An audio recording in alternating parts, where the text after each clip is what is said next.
गणेश, ये जो ऑब्जर्वेशन जज के सामने आई है, अब जबकि वो फैसला पढ़ रहे हैं, तो महत्वपूर्ण इसलिए हो जाती है कि अलग अलग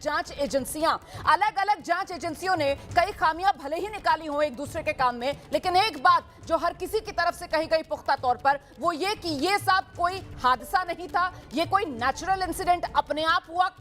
धमाका नहीं था, ये बॉम्ब ब्लास्ट था। गणेश, देखिए रोमाना, एक बहुत बड़ी अपडेट है और ये इंडिकेट करता है कि आगे फैसला क्या आएगा। जी जज साहब ये कहते हैं कि बम धमाका हुआ, ये तो साबित कर पाए हैं, लेकिन जिस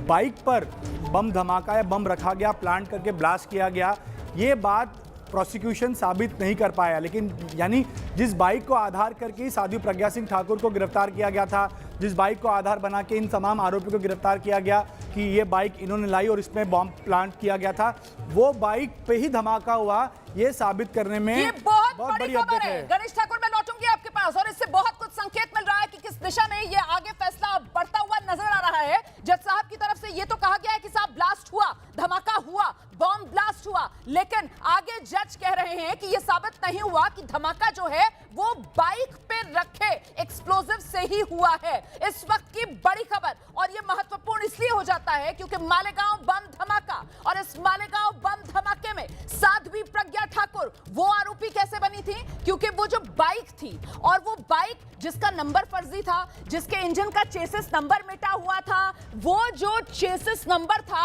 वो भी मिटा दिया गया था, लेकिन जब फोरेंसिक जांच हुई थी तो उसमें यह पता चला था कि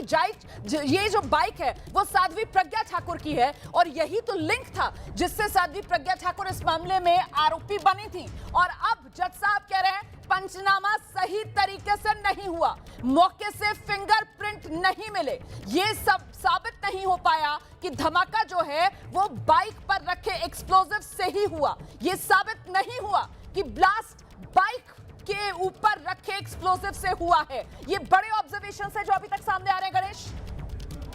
ऑब्जर्वेशंस आए हैं कि कर्नल पुरोहित का पूरा मामले से नाम जुड़ा था। आरडीएक्स प्रोक्योरमेंट और बम बनाने को लेकर मेजर उपाध्याय के घर में आरडीएक्स मिले थे, वो आरडीएक्स जो प्रोक्योर किए गए हैं वो कर्नल पुरोहित ने लाए थे, ये भी प्रोसिक्यूशन साबित नहीं कर पाया है। इसके अलावा वो ये भी कहते हैं कि ये पूरा मामला, जो पंचनामा जिनके आधार पर ये पूरा मामला चलाया गया था, जो विटनेसेस जिनके बयान के आधार पर पूरा मामला चलाया गया था, पंचनामा सही तरीके से नहीं किया गया। विटनेसेस के स्टेटमेंट्स, जो विटनेस हॉस्टाइल हुए तो प्रोसिक्यूशन विटनेस प्रोटेक्शन नहीं कर पाई, और विटनेसेस के बयान जो उस समय एटीएस ने दर्ज किए थे वो कहीं भी इन आरोपियों के इन्वॉल्वमेंट को साबित नहीं करते। यानी इस मामले में बाइक से प्रज्ञा सिंह ठाकुर को कहीं ना कहीं दिलासा मिला है। तो आरडीएक्स के बारे में जो जज की टिप्पणी है, ऑर्डर में जो कहा गया है, उससे कर्नल पुरोहित को निश्चित रूप से एक बहुत बड़ा दिलासा मिला है, और आगे भी कई खामियां जज अपने इस ऑर्डर में निकाल रहे हैं। आपको गणेश, मैं रोक रही हूं आपको इस वक्त एक और बड़ी